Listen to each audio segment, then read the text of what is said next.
No, I know. But he never loved us, and he never wanted to marry us, and he felt forced to marry us. It's like, okay, no. all right. Do you believe it? I don't. No, I don't believe it. But he's honest about it because we're that to me, because that doesn't make sense. all of us are rewriting the past. I mean, Meri's rewriting it like crazy. There's a saying that money doesn't buy happiness.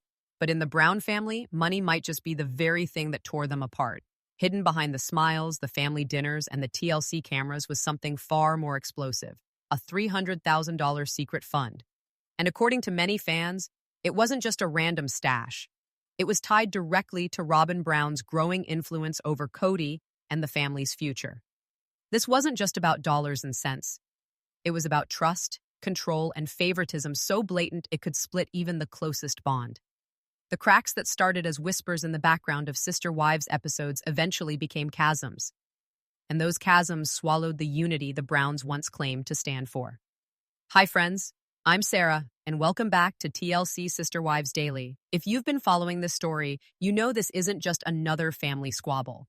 This is about the emotional toll of power plays, the wives left out in the cold, and the choices that changed everything. If you love deep dives into the truth behind the drama, make sure to hit subscribe and drop your thoughts in the comments, because I have a feeling you're going to have a lot to say after this one. And here's where it begins.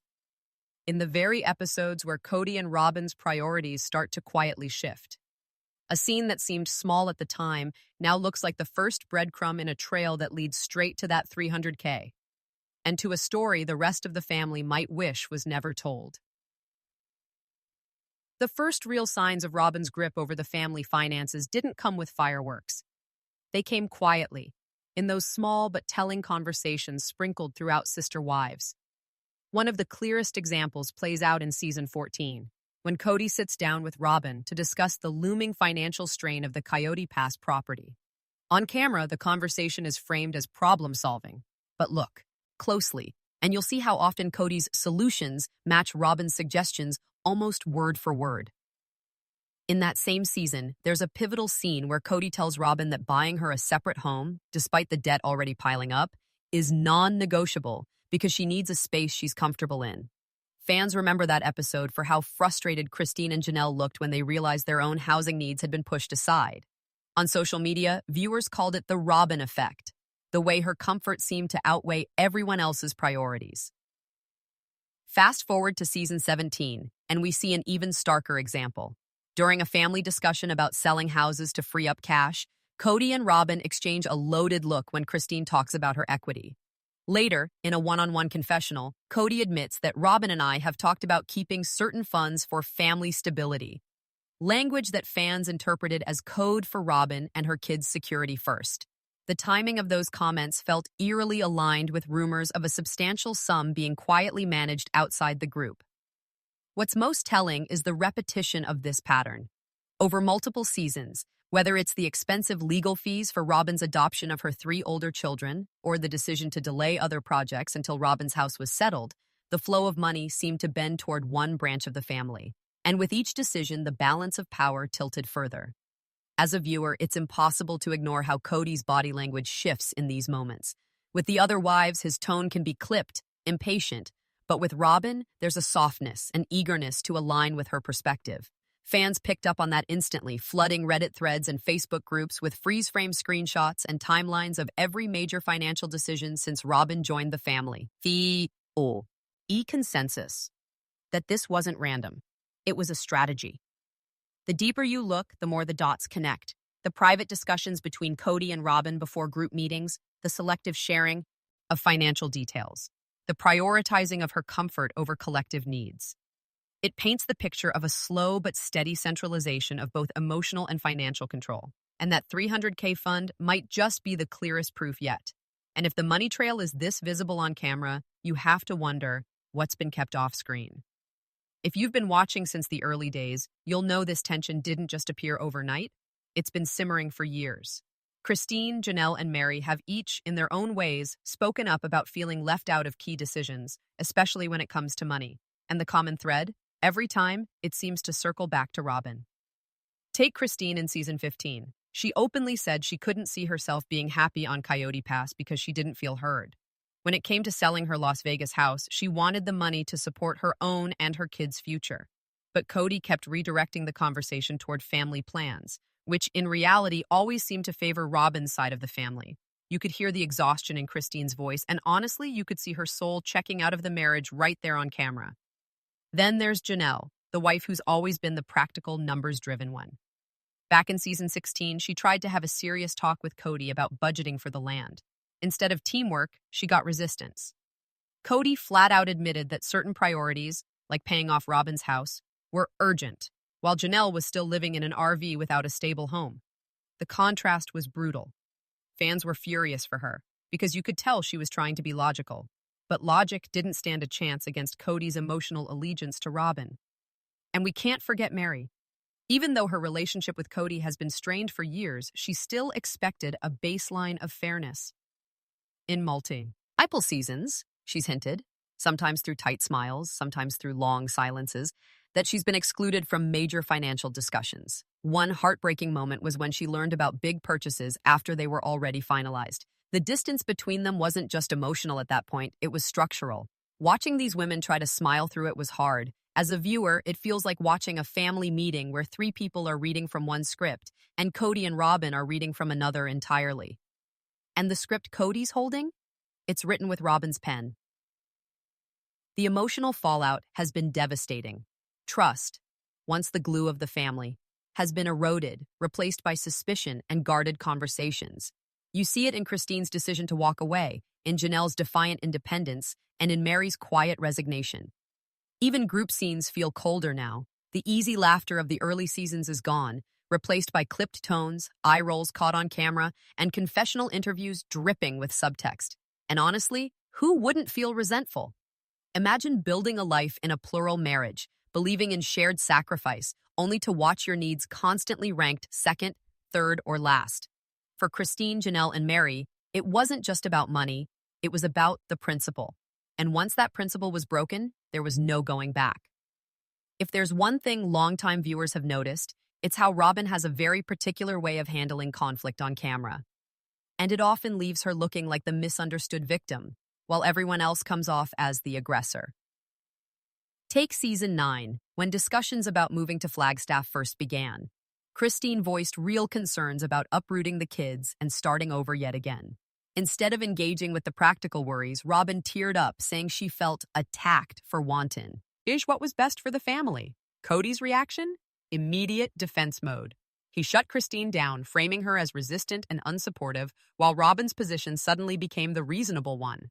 Or in season 15, during the pandemic restrictions chaos. When Janelle and Christine tried to explain how Kody's rigid rules were hurting family relationships, Robyn sat in silence until the focus shifted to her.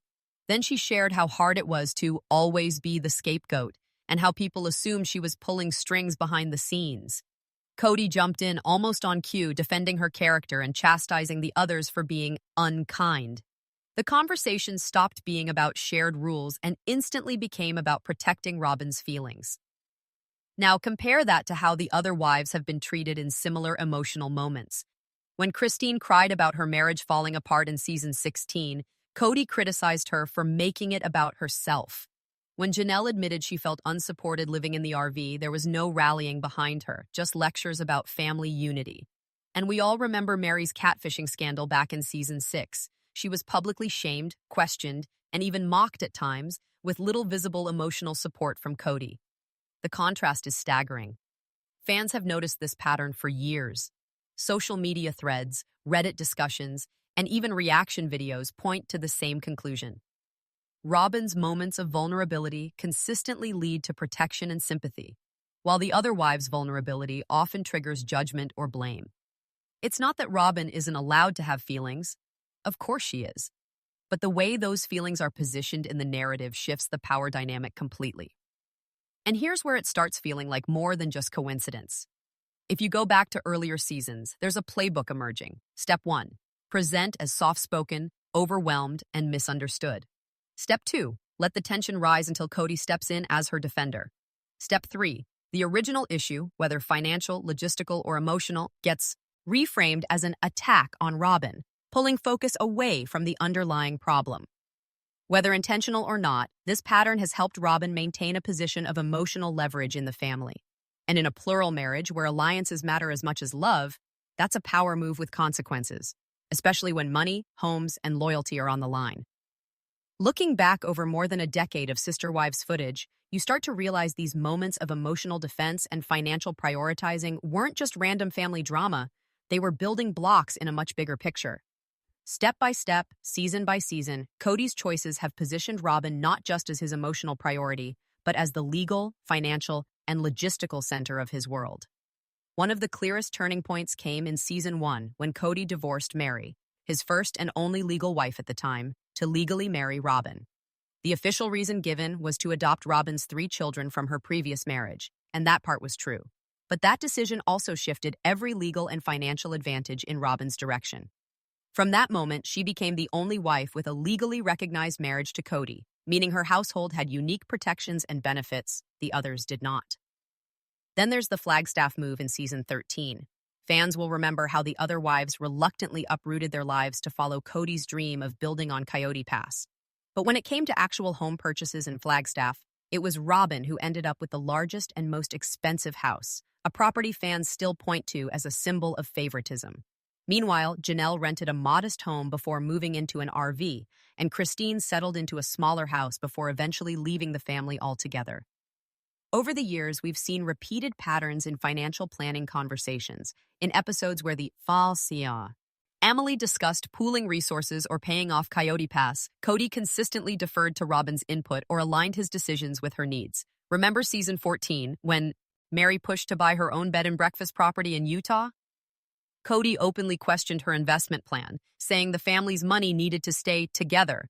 Yet when Robyn wanted to move into a new Flagstaff house because she didn't like the rental, Kody scrambled to make it happen. And the ripple effects on the other wives? They've been profound.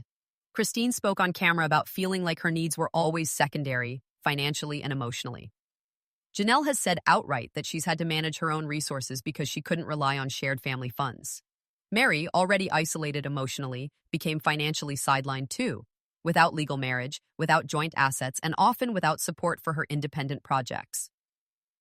The choices add up. Legal marriage to Robyn meant shared financial liability and benefits. Prioritizing her housing needs secured her stability before anyone else's.